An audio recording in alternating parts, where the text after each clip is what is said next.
नीलिमा जी छत्तीसगढ़ से। श्री हरिवंश। गुरुदेव आपके चरणों में कोटि कोटि प्रणाम। गुरुदेव, आपको देखना सुनना बहुत अच्छा लगता है। महाराज जी, मेरा प्रश्न है कि आपसे आपके जैसा नम्र व्यवहार, शीतलता, समर्पण की भावना, सौम्यता, ये सारी बातें हम अपनी जीवन शैली में कैसे लाएं? कृपया मार्गदर्शन करें। हमारे अंदर कुछ नहीं है, जो कुछ है वो श्री जी के कंट्रोल में है।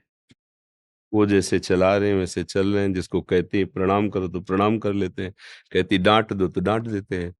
हमारा अस्तित्व नहीं है, उत्तर है, आप समझ लो। जब तक आप अपना अस्तित्व रखेंगे तब तक दिव्य भागवतिक वैभव प्रकाशित नहीं होता। जब अपना अस्तित्व समर्पित हो गया, अब मेरा कोई अस्तित्व नहीं है। अगर मेरा शब्द जुड़ता है तो लाडली लाल ही है। अब वो अभी गुस्सा करवा दें तो हम नहीं, वो आपको प्रणाम करवा दें तो हम नहीं, आप कोई प्रश्न करते हैं उसका उत्तर वो दिलवा रहे हैं। ना हमें ज्ञान है, ना हम में कोई सद्गुण है, ना हम में कोई योग्यता है। अगर ये कुछ किसी को दिखाई दे रहा है तो मेरे प्यारे लाडले लाल की है, मेरे में कोई सामर्थ्य नहीं है। और सारे सद्गुण प्रभु का वर्ण किए हुए हैं। जो प्रभु का आश्रय ले लेता है तो सब उनको प्राप्त, जिसका हम चिंतन करते हैं उसी के सद्गुण आते हैं। जब हम काम का चिंतन करते हैं तो हम कामी हो जाते हैं, क्रोध का चिंतन करते हैं तो क्रोधी हो जाते हैं, मोह का चिंतन करते हैं तो मोही हो जाते हैं। अगर हम प्रभु का चिंतन करते हैं तो भगवत स्वरूप हो जाते हैं। तो हम अपना अस्तित्व प्रभु के चरणों में समर्पित करके उनका चिंतन करें तो सारे सद्गुण आप में अपने आप आ जाएंगे। अपना अहंकार जब तक है तब तक भागवतिक सद्गुण उदय नहीं होते। जब अहंकार प्रभु के चरणों में समर्पित हो जाता है तो अपने आप फिर भागवतिक सद्गुण प्रकाशित होने लगते हैं, जिसे दैवी संपदा कहते हैं। तो भगवान की शरण में होकर उनका चिंतन करो, सब कुछ प्राप्त हो जाएगा। अपने कोई सद्गुण नहीं, अपनी कोई महिमा नहीं, अपना कोई ज्ञान नहीं। बोले बिहस महेश तब ज्ञानी मूढ़ न कोय, जस जयका रघुपति करे तस ताहि क्षण। उसी क्षण हो, ऐसे बस यंत्रवत रहो भगवान के शरण में, तो भगवान सब संभाल लेते हैं। रेणु जी। श्री हरिवंश। महाराज जी राधे राधे, आपके चरणों में कोटि कोटि प्रणाम। महाराज जी, प्रिय जानकी जी और श्री जी दोनों एक ही हैं महाराज जी? देखो, ज्ञान मार्ग से जब हम दृष्टि डालेंगे तो तत्व दृष्टि होती है। तत्व दृष्टि में कभी दो तत्व नहीं होते, एक ही परम तत्व है। एको ब्रह्म द्वितीयो नास्ति। ये हुआ अव्यक्त परमात्मा का स्वरूप। और जब वही परमात्मा सृष्टि लीला के लिए प्रकट हुआ तो एको हम बहुश्यामा, एक अहम बहुश्यामा। मैं एक बहुत रूपों में हो जाऊं तो जड़ चैतन्य शुभ अशुभ जो इतना वैभव, वही परमात्मा बन गया। अब जब वो दिव्य लीला में, तो दिव्य लीला में वही प्रिया बन गया, वही प्रीतम बन गया, वही धाम बना हुआ है, वही प्रेम बना हुआ है, वही लीला सम। ये बड़ा छोटा समानता, ये सब बुद्धि का विवर्त है, ये बुद्धि की बातें हैं। एक ही परम तत्व है, वही विभिन्न रूपों में खेल रहा है। तुम्हें जो गुरुदेव ने नाम रूप दिया है उसको सबसे बड़ा मान करके उपासना करो, उपास्य देव की प्राप्ति हो जाएगी। इनमें कौन छोटा कौन बड़ा, समानता क्या है, ये सब बुद्धि की खेल है। यहाँ उपासक भावना से अपने लोग चल रहे हैं, यहाँ बुद्धि का खेल नहीं है, उपासना का खेल है। तो हम जिससे प्यार करते हैं वो हमारे लिए उससे बढ़कर कोई नहीं है। तभी तो प्यार होता है ना, प्रेम तभी होता है जब उससे बढ़कर कोई नहीं है। तो बस हम जिनको आराध्य देव मान लिया, गुरुदेव ने जो हमें उपदेश किया, उससे बढ़कर कोई नहीं। तो जब हम वर्णन करेंगे तो अपनी प्रियाजू की बात करेंगे, आप जब वर्णन करो तो अपनी सियाजू की बात करो, वही है, दूसरे थोड़ी है। और हमें किसी से पूछना थोड़ी है अपने प्यार के विषय में कि हमारी प्रियाजू छोटी हैं कि बड़ी हैं। तुम्हारे ज्ञान से मतलब नहीं, तो अपना ज्ञान अपने पास रखो। हमारे लिए हमारी प्रियाजू मेरे प्राणनाथ श्री श्यामा, हमारे लिए इस भाव से उपासना होती। तो ये जानकारी करने से या कहीं ना कहीं बुद्धि का ही खेल होता है, ये भी बात मन में मत रखो। समझ रहे ना कि प्रियाजू और सियाजू एक हैं कि नहीं। इसलिए सिद्धांत बताया, प्रियाजू सियाजू की तो बात जाले दो, चराचर जगत में एक ही है, दूसरा है ही नहीं, वही बना हुआ है। अब एक दिव्य लीला है, एक मायामयी लीला है। जो दिव्य लीला में जाते हैं तो रसो या परमानंद है, एक द्विधा सदा। वो परमानंद रस प्रिया प्रीतम के रूप में खेल रहा है। तो चाहे उसे राम जी सिया जी कहो, चाहे उसे प्रिया प्रीतम कहो, एक ही। उपासना में लगो। ये तर्क विवाद छेदन भेदन बातों, ये सब उनकी बातें हैं जो उपासना में नहीं बैठे, उनको समय काटना है। हम ज्यादा ज्ञानी, तुम ज्यादा, अपने नहीं। अपने तो सब में प्रभु रमा हुआ है। बस मेरे प्राणनाथ श्री श्यामा, शपथ करो तृण छिए, राहो को काहू मने दिए। ये उपासना की बात है। अगर उपासना करनी है तो गुरु प्रदत्त उपास्य देव में सर्वोपम बुद्धि रख के उपासना करो, हो जाएगी बात। और ज्ञान और तर्क विवाद, तो इतना हम पढ़े लिखे नहीं है कि हम किसी के तर्क विवाद लायक। एक बार एक महात्मा आए थे, तो उन्होंने तर्क विवाद शुरू किया, जैसे होता ना कि ज्ञानाभिमान। वो महाराज नहीं, अवस्था में आप पिता तुल्य हो, मैं आपका बेटा हूं, इसलिए योग्य नहीं हूं। वैसे आप स्वामी हैं, मैं आपका सेवक हूं, तो योग्य हूं नहीं वार्ता करने लायक। अगर हम उपासना के विषय में बात करें तो मिलकर बात कर सकते हैं। तर्क विवाद करें तो आप हमसे बड़े हैं, आप पूज्य हैं, हम इसी योग्य ही नहीं। खत्म के मुस्कुराए हो, माला डाला, चले। हमें ज्ञान और तर्क विवाद से मतलब क्या है? हम अच्छा, हमें पता ना हो अपना मार्ग तो है, हमारा पता है ये मार्ग जाना है। हमें जब पता हमें बिहारी जी जाना है तो हमें दिल्ली के किलोमीटर गिन के करना क्या है? हमें करना क्या है? दिल्ली का समय तो बर्बाद करेंगे। अगर हम हंसते हुए एक कदम इधर जा रहे हैं तो अपना रास्ता तय कर रहे हैं ना, हम पीछे के किलोमीटर क्यों गिने? तो इसीलिए अगर हमारे प्रभु ने सियाराम दिया है तो हम सियाराम में आसक्त हो जाएं। राधे श्याम मिले तो राधे श्याम में आसक्त हो जाए। जो हमें गुरु ने दिया है उसी में आसक्त हो जाओ, वही भगवान है, 10-20 भगवान नहीं है। चाहे जितने घाटों में नहा लो, यमुना जी वही है, कोई अंतर नहीं है। ये हित चतुर्वेदी जी। श्री राधे। महाराज जी, मैं एक आयुर्वेदिक चिकित्सक अधिकारी हूँ भरतपुर में। महाराज जी, मेरा एक प्रश्न है। कर्म मार्ग, भक्ति और ज्ञान मार्ग में विरोधाभास देखा जाता है, परंतु किस मार्ग में किसने चलने कहा? से किसने कहा? किसने कहा? विरोधाभास कहाँ है? विरोधाभास तो संसार में, परमार्थ में तो विरोध शब्द है ही नहीं। ज्ञान, भक्ति और कर्म, ये तो एक ही बात को कहा जा रहा है अनेक शब्दों में। देखो, तुम्हें हम बताते हैं, हमें बताना विरोधाभास कहाँ है। जब हम परमार्थ में चलने की बात सोचते हैं तो सबसे पहले हमें सत और असत का ज्ञान करना होता है। हमें क्या त्यागना है और क्या स्वीकार करना है, समझ रहे ना? इसे शास्त्रीय ज्ञान कहते हैं, इसे वैराग्य भी कहते हैं। जब हम सत को जाना तो असत का त्याग किया। अब जिस सत को जाना, अब उस सत से हमें प्यार करना है, तन्मय होना है, उसमें स्थित होना है, उसी को भक्ति कहते हैं, उसी की उपासना करते हैं। उपासना वाणी से होती है, शरीर की चेष्टाओं से होती है, मन के संकल्प से होती है। अब जब उपासना करके सत वस्तु में हमारी स्थिति हो गई तो हम ब्रह्म स्वरूप हो गए। ब्रह्मविद ब्रह्मवि भवति। भक्त स्वरूप में माया ब्रह्म ये सब भूल गया, एक रहे हो नंदलाल। एक ही रहा, उधर ब्रह्म रहा, इधर ठाकुर जी के स्वरूप में हमने स्वीकार किया तो माया नहीं, ब्रह्म नहीं, नहीं जीव नहीं काल, अपनी सुधि नारे एक रहे हो नंदलाल।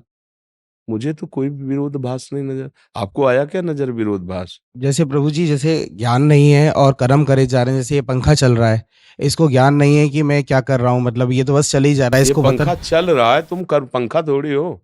तुम तो विवेकवान हो, इसमें विवेक है क्या? इसका उदाहरण मत दो, इसका उदाहरण उससे नहीं लगे, बेमतलब मूर्खता वाली बात नहीं। पंखा और तुम में अंतर है। पंखा एक जड़ वस्तु है जिसको हम चलाते हैं, बिजली के पावर से ऑन ऑफ हम करते हैं। तो तुम पंखा थोड़ी हो, तुम तो विवेकवान व्यक्ति हो। अब उदाहरण दीजिए जिसके द्वारा कर्म होता है, तुम्हें समझाएं। अंतःकरण चतुष्टय होता है, मन, बुद्धि, चित्त और अहंकार। बुद्धि का कार्य होता है निश्चय करना, मन का कार्य होता है मनन करना, चित्त का कार्य होता है चिंतन करना, अहंकार का कार्य होता है क्रिया को स्वीकार करना, कर्ता भोक्ता भाव। ये मूल आत्मा की बात कह रहे हैं, अभी ज्ञानी की बात नहीं कर रहे हैं। अब हमें बुद्धि से निश्चय करना है कि किसे क्रिया विधान कहते हैं और किसे क्रिया निषेध कहते हैं। तस्मात् शास्त्रम प्रमाणम ते, कैसे जानोगे? तो सत्संग कीजिए, शास्त्र स्वाध्याय कीजिए, उससे पता चलेगा कि क्या कर्म करना चाहिए और क्या कर्म नहीं करना चाहिए। अब जब जान गए कि जो नहीं करना है उसका त्याग करना है और जो करना है उसकी उपासना करनी है, उसी में हमें अनुराग प्राप्त करना है, तो वही जो करना चाहिए उस कर्म को जब हम करते हैं तो हमारे अंदर का अहंकार निर्मल होता है। तब हमारा भाव खत्म हो जाता है कि मैं करता हूं। उसको दिखाई देता है कि तीनों गुणों के द्वारा गुणानुगुण वर्तन्ते मनुष्या पार्थ सर्वसा। अब वो उसके अंदर ज्ञान हुआ कि अभी तक जो मैं कर्म का कर्ता मानता रहा वो तो मैं हूं ही नहीं, ये तो हो रहा है। प्रकृति के तीन गुणों की प्रेरणा से, सात्विक राजसिक तामसिक गुण हो की प्रेरणा से कर्म हो रहा, मैं इसका दृष्टा हूं, मैं असंग हूं। अब वो ज्ञान में पहुंच रहा है, अब अपने स्वरूप में पहुंच रहा है। भक्त इसी को देखता है कि भगवान की कृपा, गुरुदेव की कृपा से मुझे सतमार्ग का ज्ञान हुआ। अब उन्हीं की कृपा से सतमार्ग का आश्रय लेकर आराधना करूं। मेरे में तो बल नहीं, अगर मैं करता होता तो पहले कर लेता। ये तो गुरु की कृपा। इसका भी अहंकार गलित हो गया। जहां अहंकार गलित हुआ, शुद्ध परमार्थ जागृत हो गया। अहंकार विमूढ़ आत्मा करता हमिति मन्यते, मैं ऐसा करता हूं, मैं ऐसा करूंगा, मैंने ऐसा किया, ये अहंकारी मूढ़ आत्मा का वचन है। इसमें विरोधभास कहाँ है? हमें विरोध बताओ। आपको लग रहा है विरोध? नहीं प्रभु जी। आप हमें बताइए। आप आए हो संशय निवृत्ति के लिए, तो आपके हृदय में कोई संशय नहीं रह जाना चाहिए इस विषय में। मतलब तीनों को लेके साथ में अपन चलें तो तीनों के साथ क्या भैया, जब हम आंख खोलते हैं, कुछ दृश्य देखते हैं, तो हमें एक एक आंख को थोड़ी आदेश देना पड़ता है। वो एक ही लक्ष्य होता है। लक्ष्य की तरफ चलो तो असत का त्याग, त्याग में जो अनुराग है, जिसे सत जाना, उसकी उपासना, तीनों बात एक ही तो है ना, अलग कहाँ है? अब उसे अलग अलग करके जो वर्णन किया जाता है वो बुद्धि का केवल खेल होता है। वो आंतरिक सिस्टम में नहीं होता है। सिस्टम में होगी तो एक ही बात है। हम बोल रहे हैं, आपको देख रहे हैं, हाथ चेष्टाएं कर रहे हैं, हम कुछ कर रहे हैं क्या? स्वाभाविक जहां जैसा जैसा हो रहा है ना, ऐसे ही बिल्कुल ये यंत्रवत चल रहा है। अब सब थोड़ा मतलब अभी आप मानसिक धरा पर बात कर रहे हैं, थोड़ा आध्यात्मिक धरा पर आइए, फिर उससे बात करो, फिर आगे चल करके कुछ कुछ हमें आज तक अलग नहीं लगा है, कुछ नहीं लगा। कोई संप्रदाय, कोई महापुरुष के वचन, वहां से जहां से वो बोल रहे हैं वहां खड़े हो जाओ, बड़े महापुरुषों की, तो आपको एक ही बात दिखाई दी, कुछ अंतर नहीं है, कुछ अंतर। हमें कहीं अंतर नहीं लगा। दोनों मार्ग के हम पथिक रहे हैं, ज्ञान मार्ग के काशी से और प्रेम मार्ग के वृंदावन के। दोनों दिव्य अपनी चरम सीमा का, अगर ज्ञान का तो बोध स्वरूप समुद्र है काशी विश्वनाथ भगवान का, और अगर प्रेम तो प्रेम समुद्र है वृंदावन। मुझे कहीं अलग नहीं लगा। आपको जब अलग लगे तो हमसे आके पूछ लेना कि यहाँ अलग लग रहा है, तो हम आपको बता देंगे। समझ में आ रहा है जी? महाराज जी, मेरा मन श्री जी कृपा से मानव हित में चिकित्सा कार्य करने में लगता है, परंतु भक्ति आप गुरुदेव के सानिध्य में रहकर करना चाहता हूँ। महाराज जी, ये दोनों चीज वही कैसे भक्ति हो संबंध है? जाएगी, बस यही बात है। वही भक्ति हो जाएगी। जब कोई मरीज आवे तो सबसे पहले सुने, प्राण प्यारे प्रभु दिखाई तो नहीं दे रहे, पर आप इस मंदिर में हो। जैसे हम अभी आपको भेजे, जाओ राधा वल्लभ मंदिर, तो आप पहली सीढ़ी को प्रणाम करोगे अगर श्रद्धालु हो। तो जब मंदिर में चढ़ते ना, वहां क्या है? वहां क्या है? बोले ये वो सीढ़ी है जहां से हम वहां तक पहुंचेंगे। समझ रहे हो? व्यक्ति का शरीर आया तुम्हारे सामने, वो सीढ़ी है जिसके हृदय मंदिर में भगवान विराजमान। अंदर से हाथ भले न जोड़ो, अंदर से। हाँ, बोलिए क्या बात? आपको प्रभु नहीं कहना है? हाँ, ये दवा लीजिए, ये ले। जितना आपको ज्ञान आयुर्वेद का मिला है, उसके अनुसार उसका स्वास्थ्य ठीक हो और अधिक से अधिक उसे सुख पहुंचे और उचित जो अर्थव्यवस्था, उससे उचित, ये आपकी भगवत सेवा हो जाएगी, ये आराधना बन जाएगी। मंदिर में बैठ के आराधना करना, वो भी एक आराधना है, और सब मंदिरों में बैठे भगवान की आराधना करना, तुम्हें तो बहुत बढ़िया अवसर मिला है। सैकड़ों रूपों में भगवान हरि आते हैं, आप उनको औषधि देकर मधुर वचन, देखो सबसे बड़ा का, आपको बिल्कुल चिंता नहीं कर, ये तो हमने सैकड़ों को ठीक किया है। आप बिल्कुल ठीक हो जाएंगे, औषधि बाद में, पहले आपके वचन। अच्छा, बहुत डॉक्टरों ने तो कहा ठीक, नहीं नहीं बिल्कुल ठीक हो जाओगे, अरे आप ऐसे ठीक हो जाओ। अब क्या हुआ? औषधि जो करेगी सो करेगी, आपके वचन ने उसके हृदय में एक शीतलता, एक विश्वास, एक पवित्रता भर दी। ये सबसे बड़ी डॉक्टरी है, किसी के आत्मबल को बंधाना। हाँ, नहीं नहीं बिल्कुल कोई खास बात नहीं, ठीक हो जाओगे आप। हाँ, थोड़ा परहेज कीजिए, थोड़ा औषधि लीजिए, ऐसा आप विशेष इसका चिंतन मत कीजिए। आप ऐसे एक मधुर वाणी, उससे उसके जो अंदर बैठा हुआ भगवान है ना, वो देख रहा है, आप उसको लक्ष्य करके बात कर, हाँ ठीक है, आप तो सदैव ठीक ही हो प्रभु, ये शरीर कभी ठीक होगा ही नहीं। ये शरीर कभी ठीक नहीं होगा, कभी नहीं होगा, मरेगा। इसका क्रम है, रोज को रोज बिगड़ता ही जाता है। नहीं, बाल्यावस्था से देखो अभी तक बिगड़ ही रहा है, बिगड़ता चला जा रहा है, आगे और बिगड़ जाएगा और परिणाम इसका होगा कि एकदम छिन्न-भिन्न हो जाएगा। पाँचों तत्व तो अपने-अपने में मिल जाएंगे, जल, अग्नि, वायु, आकाश, पृथ्वी सब अपने-अपने में मिल गए और जो अविनाशी जीवात्मा है, वो दूसरे शरीर में चला गया। अगर बात बना ले तो मुक्त हो गया, वो भगवान में लीन हो गया। तो आपके लिए तो बहुत बढ़िया उपासना है। अच्छा, जब मरीज नहीं आ रहे, तो नाम जप कर रहे हैं। मरीज आए, भगवान आए। कहना नहीं, ये व्यक्त नहीं किया जाता। वैसे ही बात करो जैसे बात करना है। अपने स्वरूप में हाँ, ठीक है, ऐसा, ऐसा, ऐसा कि एक आदमी 18 साल से डायलिसिस करा रहा था। वो बस ये सोच रहा था कब मरूँ, कब मरूँ? और जब उसको हमारी बात सुनने को मिली ना तो आया, रो पड़ा। बोले अब मुझे कोई परवाह नहीं है, कोई परवाह नहीं, मेरी किडनी फेल है, अब मुझे कोई क्या हुआ क्या? कोई औषधि मिल गई क्या? नहीं, वचन, वचन अरे इनको डायलिसिस होता है, इनकी किडनी फेल, ये इतने स्वस्थ रहते हैं, मुझे भी प्रसन्न रहे। देखो स्वस्थता का तुम्हें रहस्य बताएं, दोनों किडनी खराब है, भारी कष्ट रहता है, लेकिन हम कभी कष्ट में नहीं रहते। हम श्री जी के चिंतन में, श्री जी के चरणों के आश्रय में और उनके बल से प्रसन्न रहे। तो आप देखो, आपको लग रहा है हम डायलिसिस में हैं? कल डायलिसिस हुआ था। डायलिसिस के बाद जो कष्ट होता है, वो वही जानता है जिसको डायलिसिस होता है। पूरी रात तड़पते रहते हैं। मतलब पानी पीना भी आंतों को बर्दाश्त नहीं होता जिस दिन डायलिसिस होता है।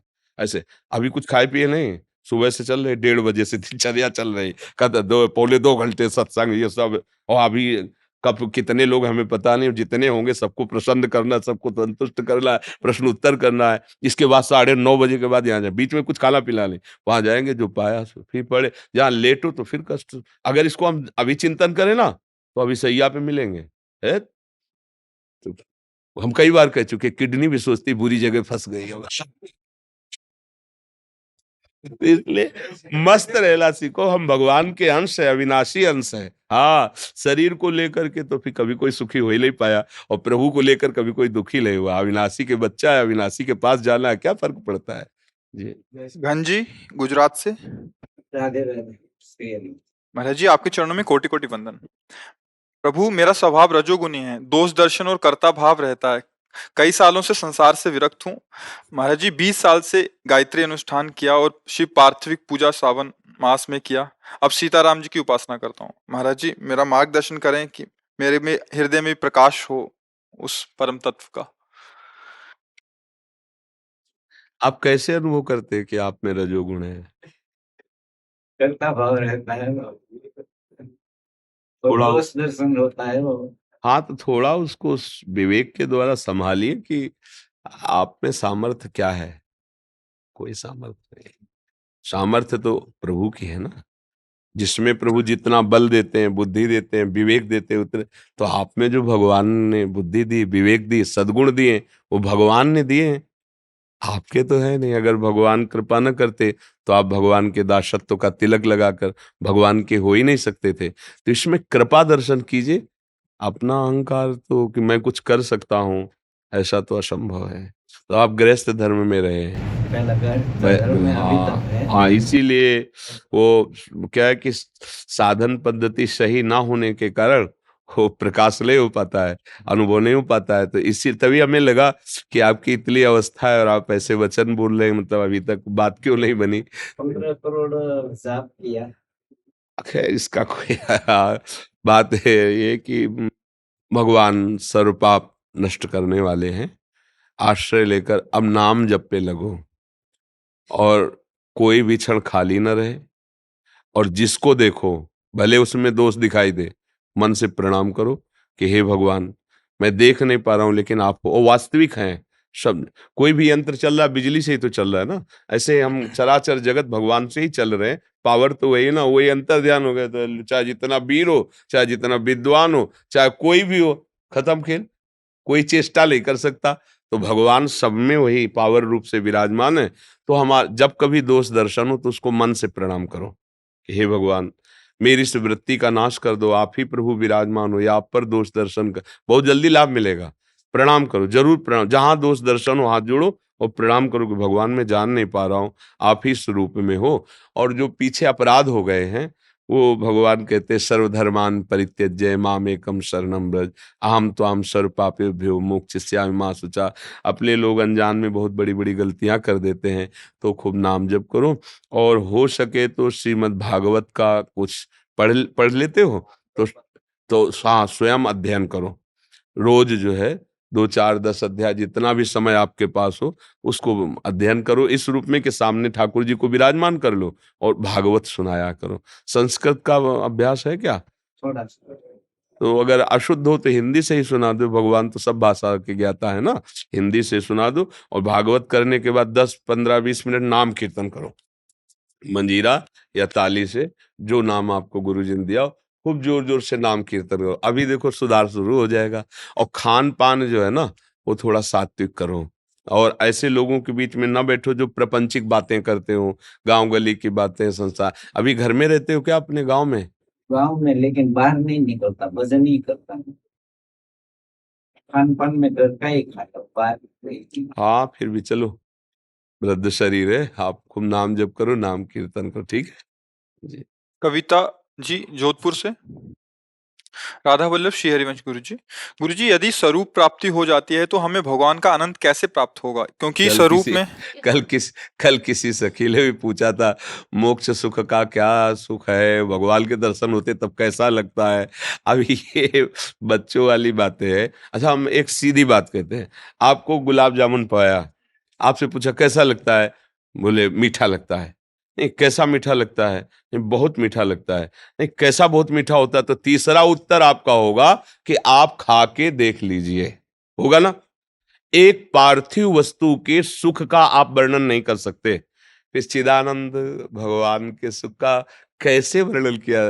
वो तो आप अनुभव गम में भजे, आप चलो उस मार्ग में और उसका अनुभव कीजिए तो खुद पता चले। और उसमें बहुत बढ़िया लगता है, बड़ा आनंद आता है, तो कैसा बढ़िया लगता है, कैसा आनंद आता है? नहीं, बहुत बढ़िया लगता है, बस इसके आगे कुछ बोल नहीं ले सकता, और क्या बोल सके, क्योंकि अनुभव गम में बात है। क्यों? महाराज जी वो कहते हैं कि अब इस पथ पे चलेंगे तो खुद ही कृष्ण स्वरूप भगवत स्वरूप होके रह जाएंगे, तो हमें भगवान का आनंद कैसे मिलेगा? हम ही भगवान बन जाएंगे तो आप भगवान का आनंद कैसे लेंगे? बात ऐसी नहीं है, उसको समझो। बात ऐसी नहीं कि हम स्वयं भगवान बन जाते हैं, ऐसा नहीं होता। चिंतन करते करते इस शरीर का चिंतन छूटा। हम शरीर तो है नहीं ना, पक्की बात तुम्हें पता है ना, कोई स्त्री है ना कोई पुरुष है। एक पोशाक है, प्राकृतिक पांचभौतिक पोशाक है ये। जो हमारा स्वरूप है, जिसे आत्मा कहते हैं, वो भगवान का अंश है, तेज अंश है, ज्योतिर्मय, आनंदमय, चेतन, अमल, सहज, सुख राशि। और जब हम भगवान का चिंतन करते हैं, चिंतन करते करते हमारे पूरे के पूरे क्षेत्र में केवल भगवान होते हैं, और मैं चिंतन कर रहा हूं ये खो जाता है। यही तदात्म्य स्थिति हुई, तो है ना भगवान। वो भगवान के रस में डूबा हुआ है। ऐसा थोड़ी कि मैं भगवान बन गया, भगवान दूसरे हो गए। ये अभी स्थिति नहीं है ना, इसलिए आप नहीं समझ पा रहे। मम दर्शन फल परम अनुपा, जीव पाओ निज सहज स्वरूपा। भगवान और स्वयं में भेद नहीं रह जाता है, अभेद दर्शन। जैसे हमारी सेवा में जो तो हमारे समान ही उनको ज्ञान होना चाहिए, और हमारे में ही आसक्त होना चाहिए, और हमारे जैसे होना चाहिए, तभी तो हमारी सेवा कर सकते हैं, नहीं थोड़ी कर पाएंगे सेवा। अच्छा, जो हमारे जैसे हमारे समान है तो सेवा का उनको आनंद मिल रहा है, और प्रभुमय है। और जैसे हमारा नाम है प्रियाजू की शरण में, ऐसे इन सबका नाम प्रियाजू की शरण में। और इतना हम में और इनमें इतना अंतर नहीं है। अगर आप सच्ची श्रद्धा रखते हो तो आप कहोगे कि ये गुरु स्वरूप ही है, क्योंकि ये गुरु के निरंतर सानिध्य में रह के सेवा करते हैं, तो मेरी दृष्टि में गुरुदेव और इनमें कोई फर्क नहीं। वही भाषा हम बोलते हैं, भक्त और भगवान में किंचन मात्र अंतर नहीं है, क्योंकि वो भगवत स्वरूप हो गया है।